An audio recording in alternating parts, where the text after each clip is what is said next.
Assalamualaikum warahmatullahi wabarakatuh. Ingkang kinurmatan Bapak-bapak, Ibu-ibu, keluarga RT ingkang kawula tresnani, sepisanan semoga kita sami ngaturaken puji syukur dumateng Gusti Allah Subhanahu wa taala amargi kita taksih pinaringan kasehatan saha keselamatan saestu saged matempal wonten ing papan menika kanthi tentrem. Bapak Ibu ingkang kinurmatan, sakmenika wonten kathah pawartos babagan tindak pencurian ing wekdal dalu wonten ing lingkungan kita.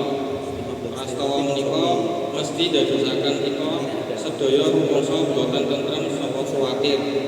Awit saking punika kula minangka ketua RT ngajak dumateng panjenengan sedaya supados langkung ningkataken kawaspadaan.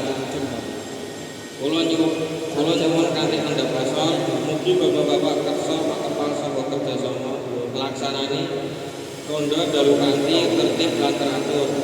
Ronda dalu menika wigati saged kangge njagi ketentreman saha keamanan lingkungan kita. Menawi kita sami gayuh rukun, insyaallah tindak kejahatan saged dicegah.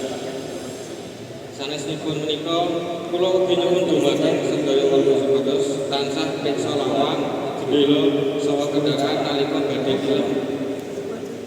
Menawi wonten prakawis ingkang mencurigakan, mugi enggalipun laporaken dumateng pengurus RT utawi pihak ingkang kagungan wewenang.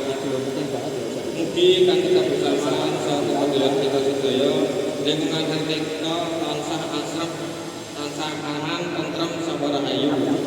Mangkatan ingkang saged ngaturaken menawi wonten kirang-kirang pun kula nyuwun anggen pangapunten. Wassalamualaikum warahmatullahi wabarakatuh.